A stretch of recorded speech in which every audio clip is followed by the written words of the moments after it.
and welcome. Shavua Tov, Chagurim Sameach.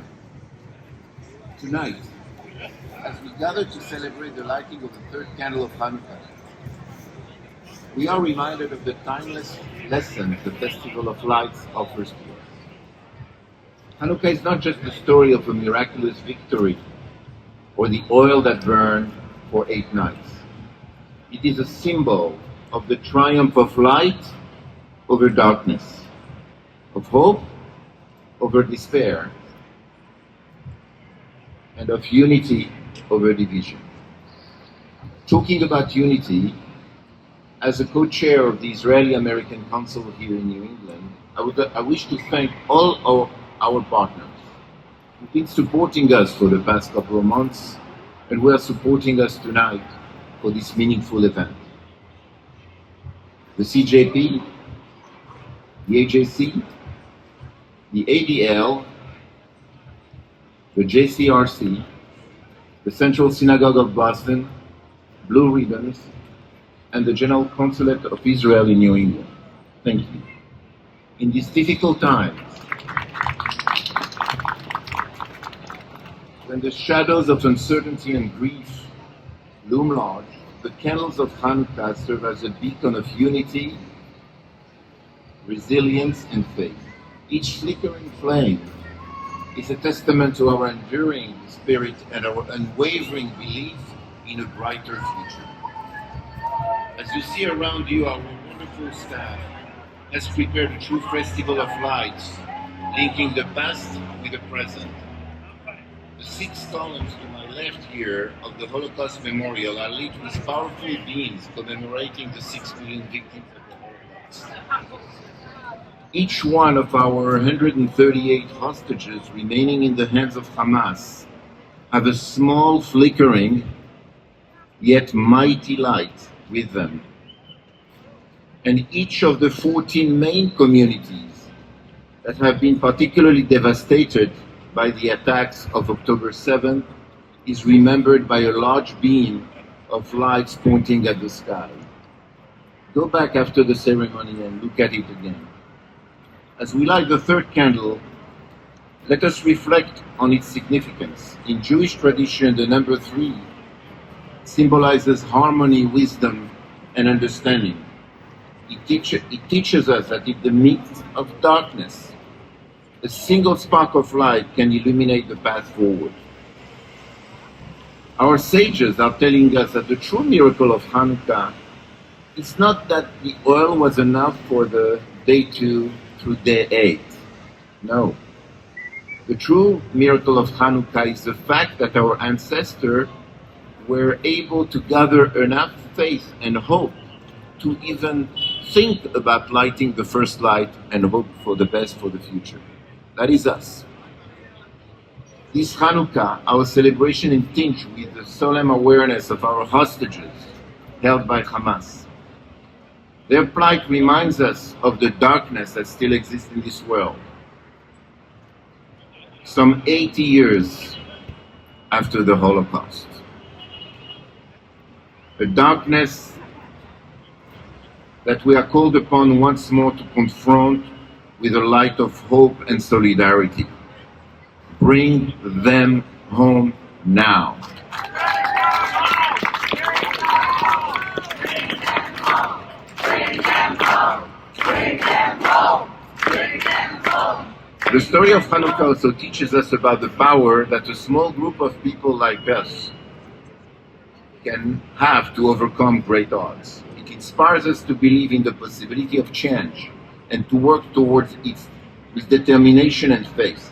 In this spirit, we join our voices in a united call for the release of all the hostages. Bring them home now.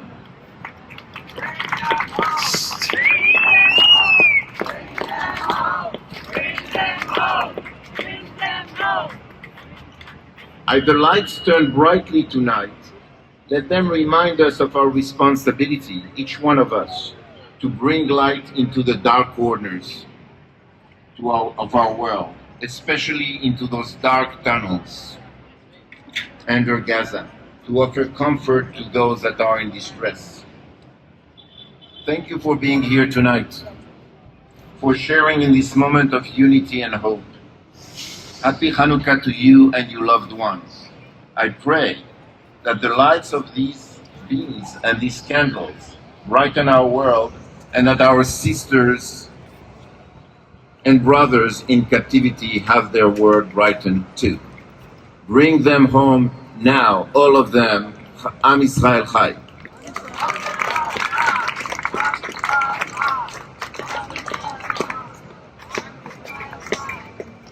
Thank you, Daniel Serfaty. I would like to invite Robert Trestan, VP Western Division at the ADL. Thank you to the IAC for convening us tonight. You know, the last 3 nights, including tonight, there's been a sense of joy, because Hanukkah, it brings us some sense of joy, but not fully this year. And so even as we experience some moments of joy here in the Free City, in Boston, we need to remember that there are 2 other things that are happening. 1, anti-Semitism is surging across the world. Jews are being targeted because of who they are, because of their identity. And they're being targeted at work. Our institutions, our synagogues and institutions are being targeted, and our businesses are being targeted. And this is a time when we need to stand up. And the second thing is because there are people underground in Gaza right now. And as much as we experience some joy with our families, we need to do everything we can to bring them home. That is our mission this Hanukkah, to bring all of these people home.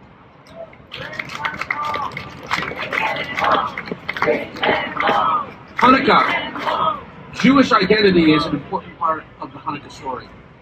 And right now, in this moment, there is no better time to be proud that we are Jewish, to be proud to be Zionists, to be proud to support the state of Israel, and to be proud to support a homeland for the Jewish people. And we need to do it publicly, and we will not be intimidated, because we are here this Hanukkah, and we will be here in many, many years to come. Thank you.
thank you, Jonathan Senik from the New England and Berkeley Conservatory Ensemble. I would like to introduce Aviva Klompas, co-founder and CEO of Boundless Israel.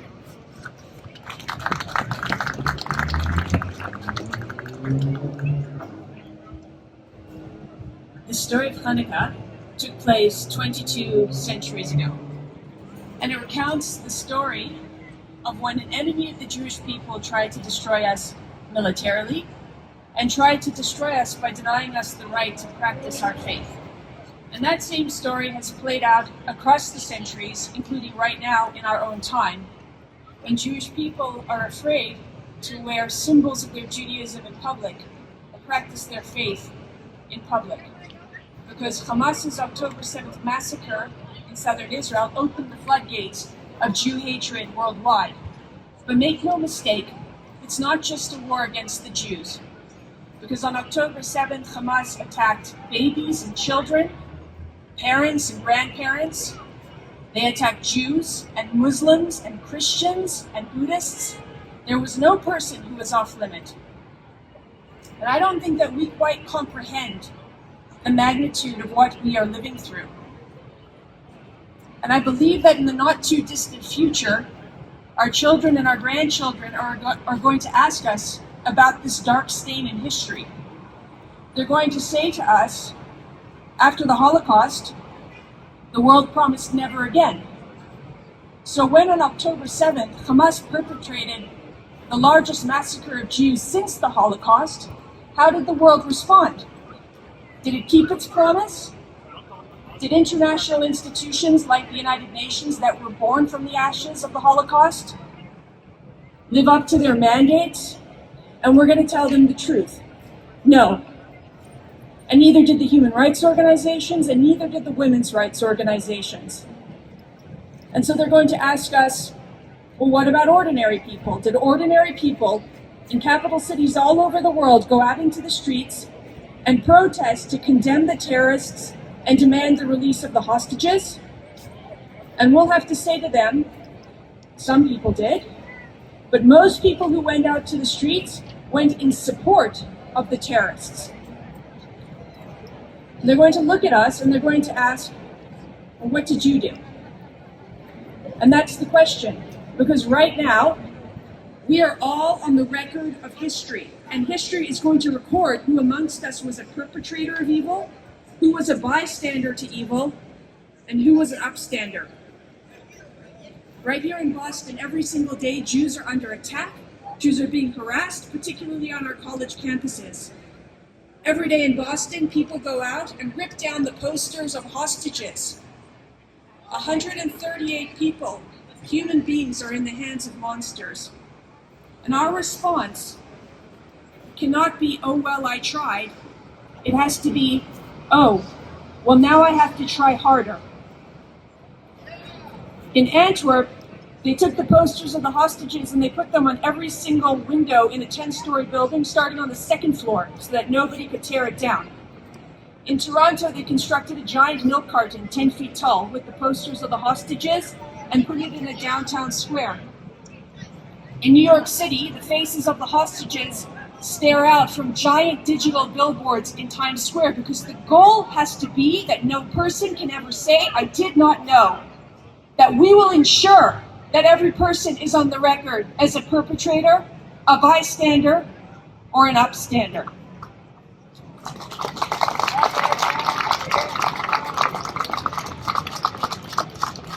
We are calling on the people of sanity and of decency to join us in this fight, because there's a battle playing out on many battlefields.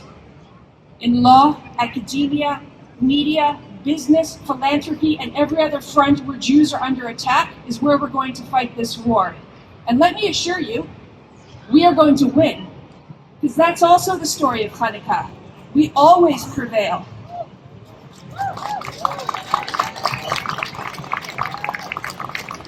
The question is only going to be, on which side of history did you stand? With the people who perpetrated evil, or with us? Every night of Hanukkah we say the prayer, She'asa Nisim Lavotenu, to the one who did miracles for our ancestors. We pray for miracles, but we fight to make them real.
המפלצות המלחמה ולא מבין המרה יש בעולם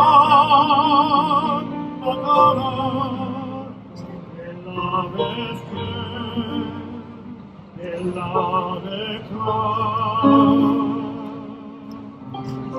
שלך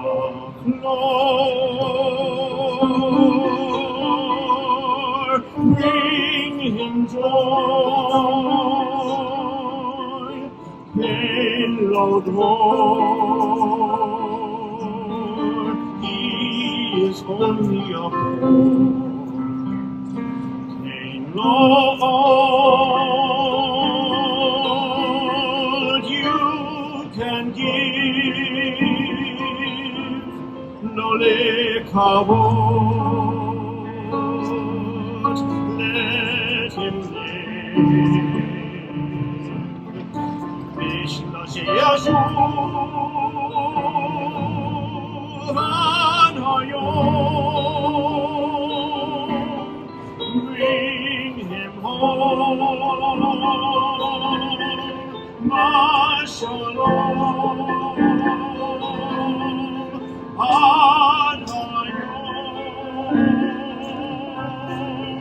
Bring them home.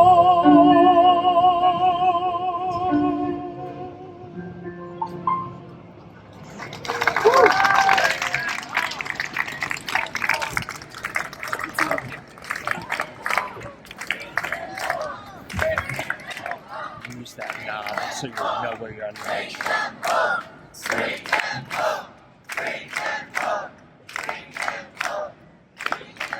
Thank you so much, Stephen Goldstein, for this beautiful song and your beautiful voice that just touched the heart. Thank you. I would like to invite Jason Greenberg, whose 5 of his family members, ranging from 13 to 80 years old, were kidnapped by Hamas.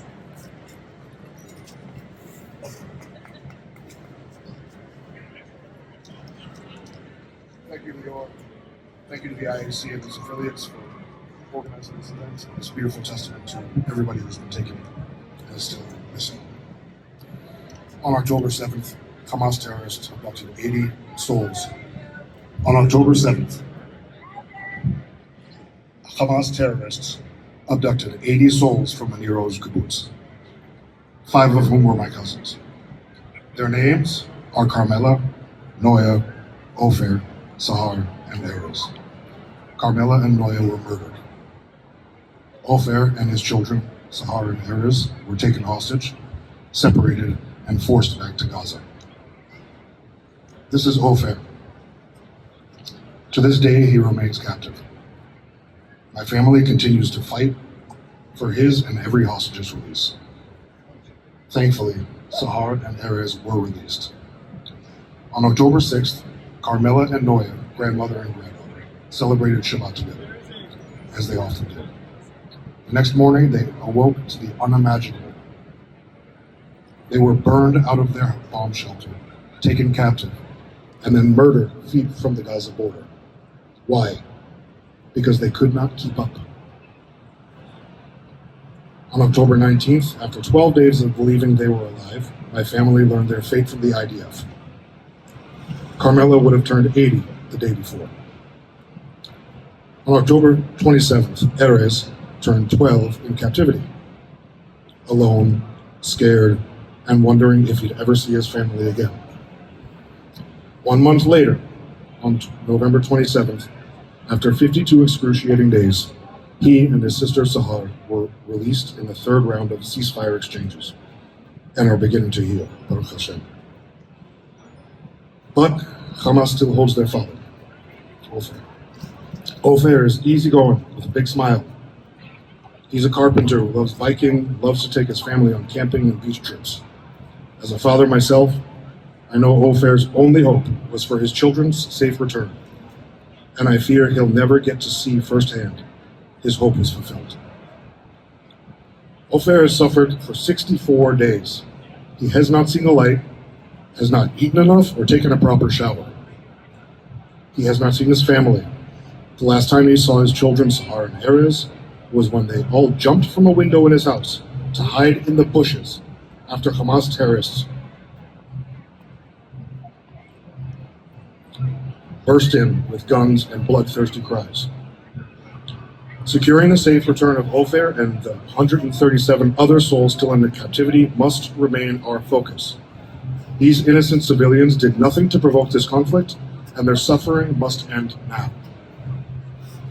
On October 7th, I was in Israel, visiting family, reading the horrifying WhatsApp messages from my family members who were being brutalized and abducted, and knowing that while mere miles away, there was nothing I could do to intervene, haunts me.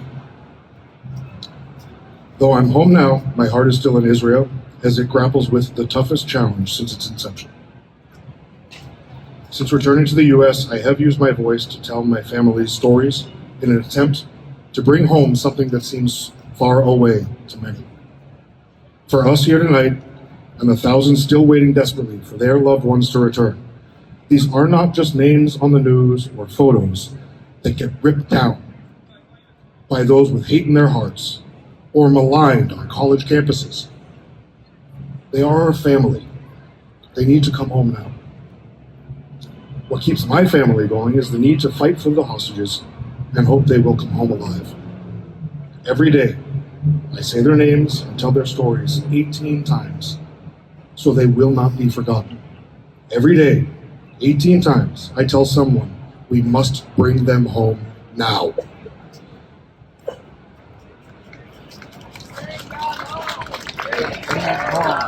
Bring them home. Bring them home. I only have 3 things to ask of you. 1, advocate for their release. Contact your elected officials and hold them accountable to keep the hostages at the forefront of public discourse. 2, tell their stories. It doesn't have to be 18 times a day, but take my story or any other one that resonates with you and relate it to someone else so they may understand this is a humanitarian crisis, that it must end now. And 3, give.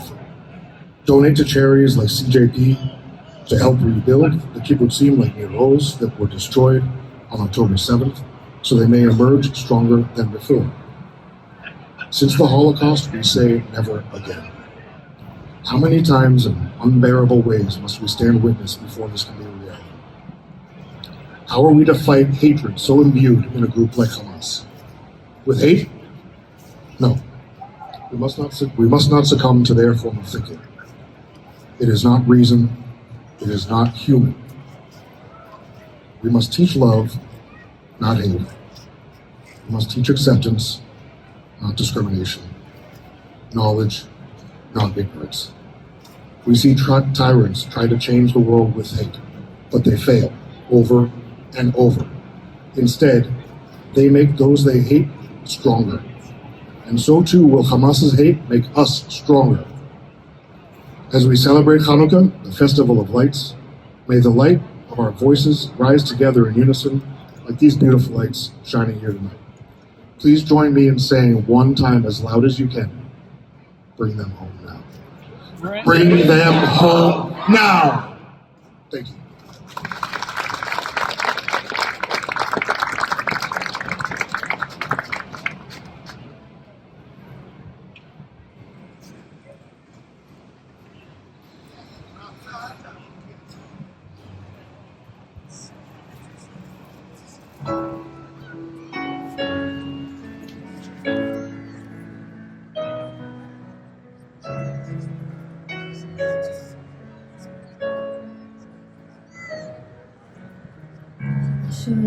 העייפות שלא נותנות לזמן לרוץ, הרגליים הכבדות שלא מוצאות סיבה ללכת, הימים והלילות, כמו הפנים של התמונות, הכל עוצר בנפש כשאתה לא כאן.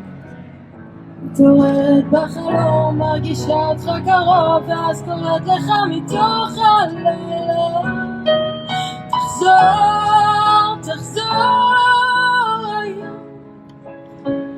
כך רציתי שתגיע, הלוואי תבוא בלי להודיע, היום אני מגדל שלום, הם מחכים ששוב תופיע, הלוואי תבוא בלי להודיע, היום השעות העייפות שלא נתנות בזמן לרוץ, הרגליים שלא מוצאות סיבה ללכת, הימים והלילות, כמו הפנים שבתמונות, הכל עוצר מלכת כשאתה לא כאן.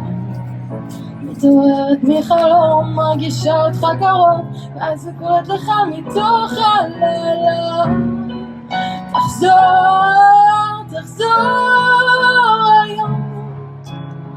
כל כך רציתי שתגיע, הלוואי תבוא בלי להודיע, היום אני מגדל שלום, מחכים ששוב תופיע, הלוואי תבוא בלי להודיע, היום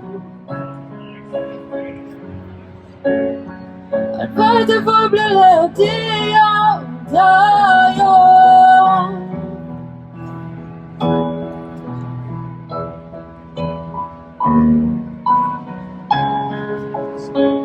ותבוא בלי להודיע היום.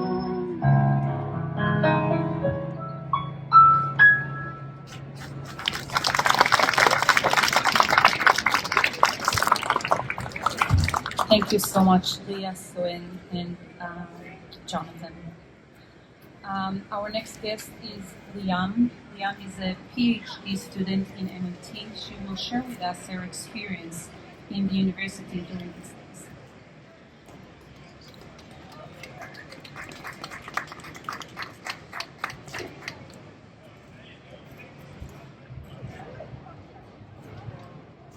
Does calling for the genocide of Jews violate MIT's Code of Conduct or rules regarding bullying and harassment? Yes or no? If targeted at individuals, not making a public statement. But you have heard chants for Intifada on your campus. I've heard chants that may or may not count as anti-Semitic, depending on the context. What context? Since the executive board responded to this pathetic congressional hearing of our president, Sally Kornbluth, by stating that they support Sally for her excellent moral compass. I have to ask all of you about this continuous obsession with context. I want someone to tell me, when is the right context to come and urinate on the window of the prayer room of MIT Hillel in front of the Jewish praying students inside there? tell me, what is the right context to respond to reports of students facing blatant anti-Semitism by telling them, well, you can try talking to the police, you can go to therapy, or you can go back to where you came from? I want to know when a dozen students are allowed to storm in and harass individual staff members that work or are Jewish and are Israeli. Let me finish, please, because the list is so long. Because somehow there's a context in which you can tell Jewish students not to come to the entrance of MIT and to go to the back door to their classes. There are contexts where it makes sense that 70% of Jewish students at MIT do not show any sign of that they're Jewish because they're scared. There's a context where a chaplain advisor is allowed to stop an event 4 times to state that Israelis are European, racist, white colonizers, right before asking who in this room eats kosher. On October 7th, and I said this many times, I spent 17 hours holding my breath, talking to my friend Keshet, who was locked in her bombshell in Kibbutz Be'eri. And what she told me was how close did she hear gunshots, shouts of Itbach el Yahud, and when terrorists invaded the house of her parents, every single moment she did not answer my texts, I kept wondering whether that would be the last message from her. When I came to MIT the day after, all I wanted was a hug. I just needed a hug because I have experienced the worst day in history we all have. But instead, MIT students and staff have celebrated this massacre online and in a Victory is Ours rally. When you need context, we are so deeply dehumanized on this campus. Students go around and tear down pictures of babies, children, who are currently in captivity in Hamas' hands, and laugh to themselves, claiming this Israeli propaganda, this Zionist propaganda. But when I look at my family, I see the face of Shiri, Ariel, and Kfir Bibas, a mom and her 2 babies that are currently held hostage, sedated, physically and psychologically abused. When I go in my home and I sit in my home, I think about the 138 individuals that are missing from there. And when I look in the mirror, I see the face of Naaman Levy, who is seen dragged through the streets of Gaza with blood gushing through her thighs. President Gay and President Kornbluth, when you look in the mirror, what do you see?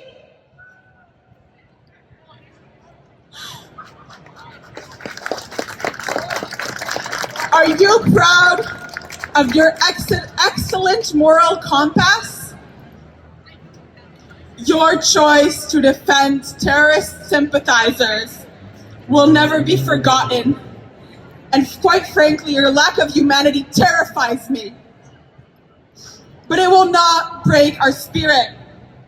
For thousands of years, us Jews had to defend our identity, our culture, and our mere existence. And we will not stop now. The entire world should know that we would not let you erase us. Not in Israel and not here. We will not look away, and we will not take the back door. We are strong, we are united, now and forever. Never again is now. Am Yisrael Chai.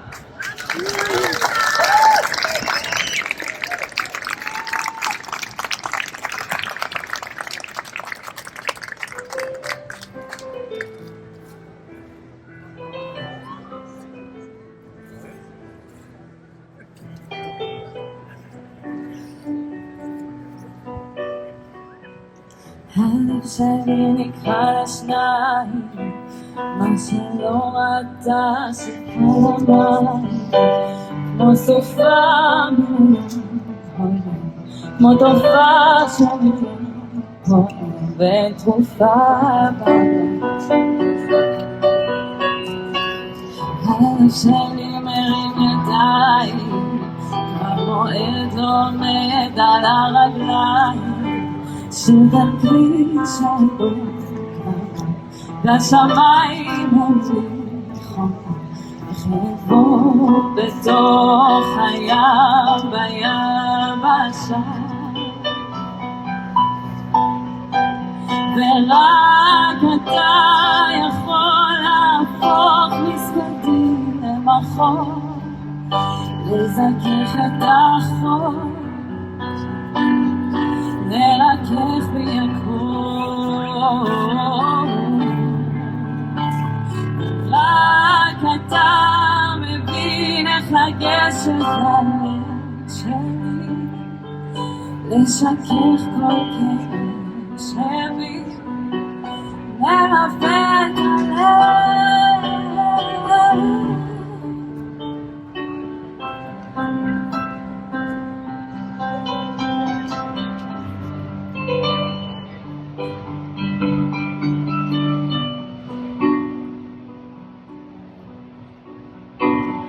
הלב שלי נקרע לשניים, חציו השם וחציו לשם שמיים, כמו סופה מלאה, כמו תופעה של ותרופה,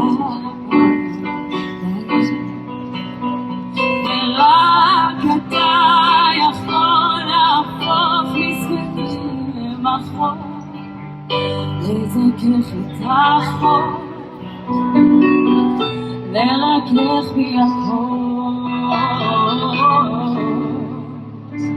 ורק אתה מבין איך לגשת ללב שלי, משכך כל כאב שבי, מרפא את הלב. ורק אתה יכול להפוך מסגדים למחור, לזכך את החור, לרכך בי הכל. ורק אתה מבין איך לגשת ללב שלי, משכך כל כאב שבי, מרפא את הלב.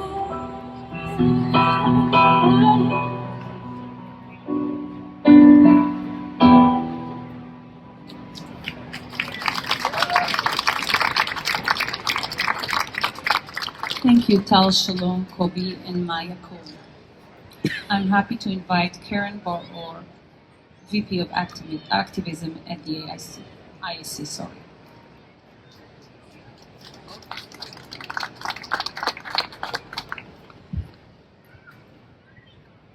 It's been 64 days. 64 days since our hearts stopped beating. 64 days since the notion of fear has been redefined. 64 days after the worst massacre of our people since the Holocaust. 64 days without them. And instead of grieving, we are fighting. Fighting Jew hatred in our communities, fighting dehumanization and delegitimization, fighting to bring them home.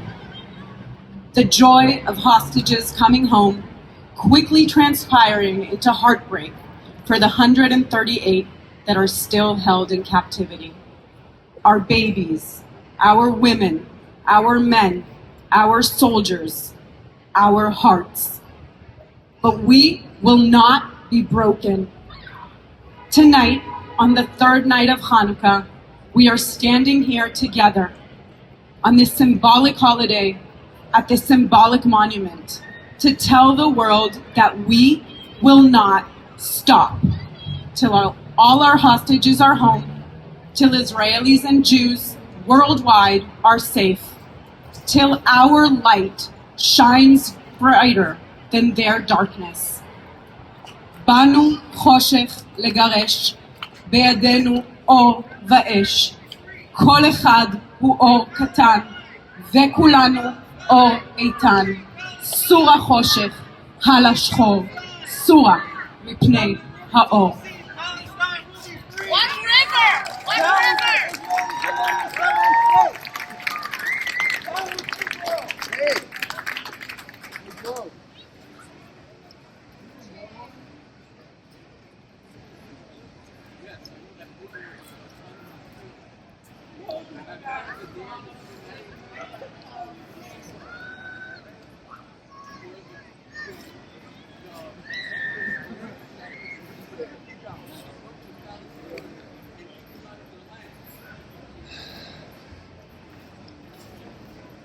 You're the type of person that walks in downtown Boston with a Yankees jacket. Go troll somewhere else.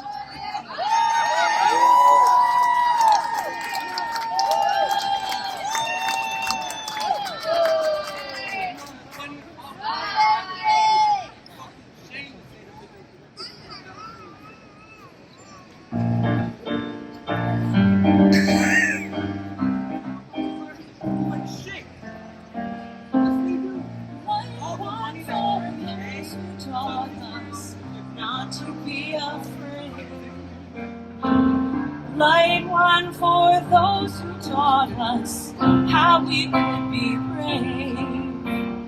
Light one more, light it for we have come to celebrate. Light one candle, Hanukkah is here. Light one for the miracle of candles in the dark. Light one for the people who became the fire's spark. Light one more, light it for finding courage in your heart. Light one candle, Hanukkah is. We light these lights, we are keepers of the flame. Our sparks ignite our past, our future, our link in the chain. We light these lights, they light the way. So shine your light, so shine your light. Light one for the moment when the temple was restored. Light one for the moment we could put away our swords. Light one more, light it for the world that we're still working for. Light one candle, light it for. Light we our lights, these flames are keeping bright. Our sparks ignite our past, our future, links in the chain. We light these lights, they light the way. So shine your light, so shine your light. Light one for the table as we watch them spinning around. Light one for the Nescadole, 'cause miracles abound. Light one more, light it for laughter, singing, happy sounds. Light one candle, Hanukkah is here.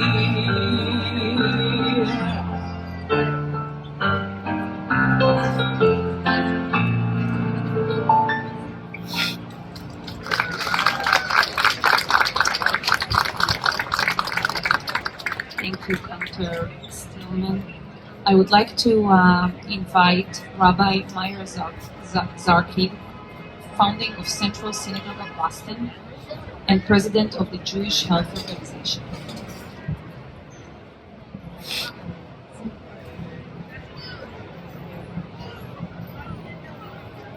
Thank you, Liat.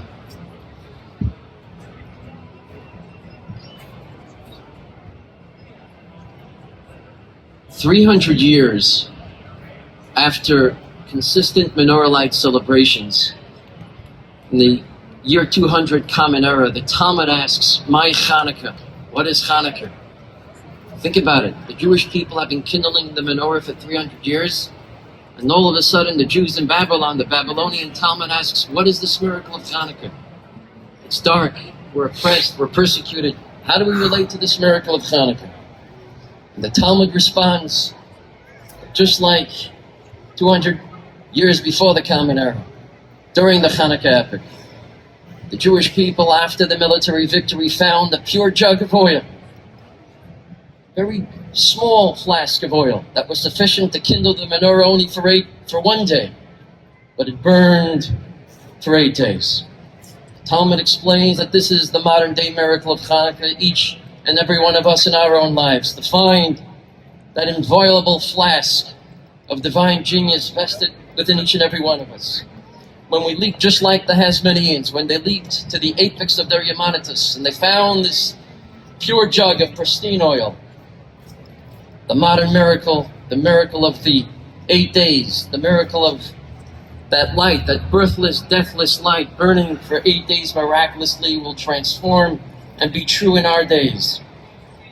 Hearing Leeyah and just coming back from Israel after 2 weeks and spending a number of days in Be'eri and Kfar and Tal Shalom and all of the different kibbutzim in the south, we found that jug of oil. Even during this darkest time in Jewish history, the stories of Herz and the stories of Yossi Bachar and Yair Golan and all of those who gave their lives out of their own free will, sacrificing themselves, the stories of young female soldiers fighting to the end and saving the lives of thousands. The Jewish people are alive and strong. That story of Hanukkah is true today. We found that oil and it's burning strong, notwithstanding the fire. The oil is not being consumed. So in that spirit, let's all recite together, Shema Yisrael Adonai Eloheinu Adonai Echad. And now the kindling of the menorah.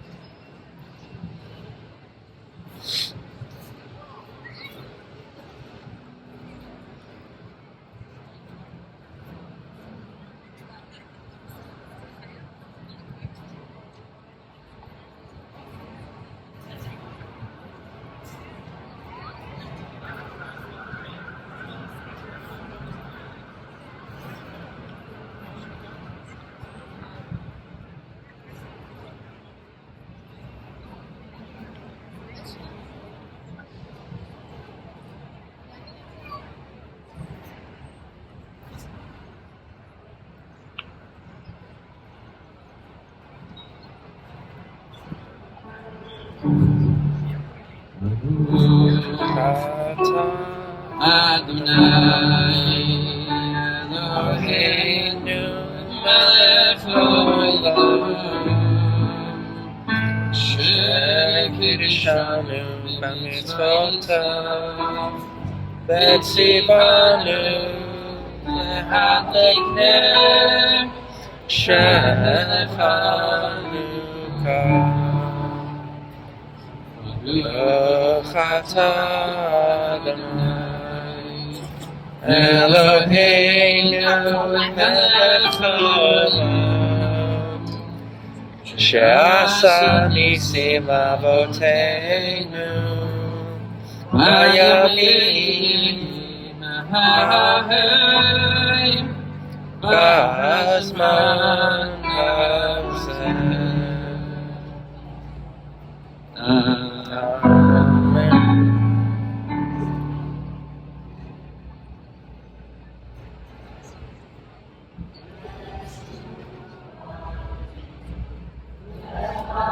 נאה לשבח תיקום בתפילתי, לשם תודה נזבח, לעת אחים מטבח, מצרם נבח. אז אגמור בשיר מזמור חנוכת המזבח. אז אגמור בשיר מזמור חנוכת המזבח.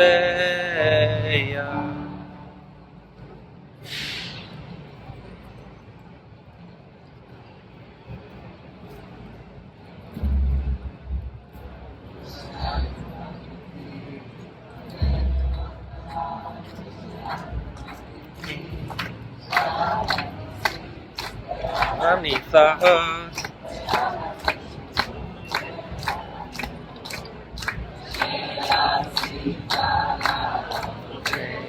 שעשית לאבותינו בימים ההם, בימים ההם, בימים ההם, בזמן הזה.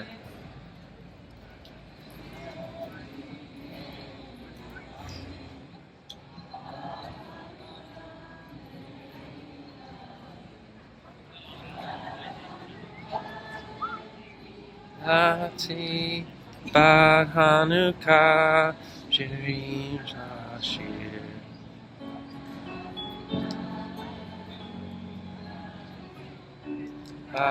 Hanukkah shirim shashir. Thank you, Rabbi Meir. Thank you very much. As we conclude this heartwarming gathering for the hostages in Gaza, our hearts are filled with gratitude and hope. Tonight, the light overcame the darkness and reminded us all that good is greater than evil.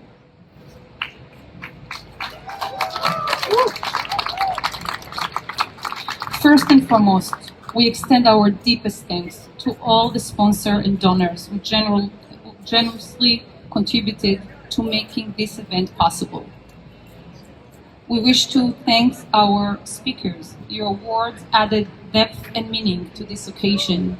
You reminded us the importance of empathy and gave us strength to continue working towards a brighter future for all. Thank you to the sponsor and the donors.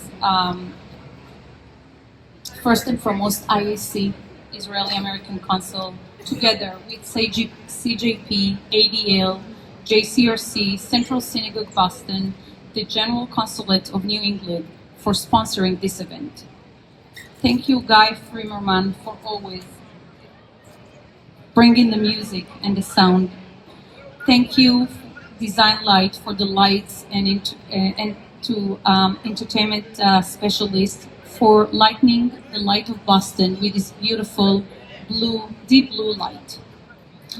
Thank you to the volunteers who gave their time and effort. Your passion and commitment is inspiring time after time.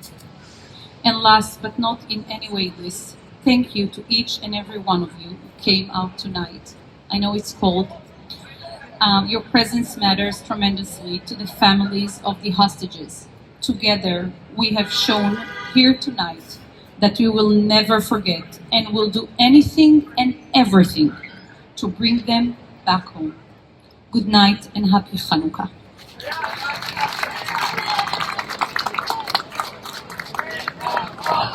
Bring them home! Bring them home! Bring them home! Bring them home! Bring them home! Bring them home! Bring them home! Bring them home!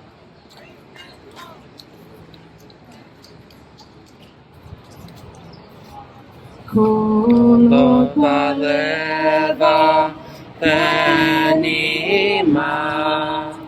nefesh Yehudi homiyam ufate mizrach kadima ayin letzion Sophia. O lo Hatikvatenu, Hatikvah banshnotam pa'im, Liyotam chofshi be'atzenu eretz Zion Yerushalayim, Liyotam chofshi be'atzenu eretz Zion Yerushalayim.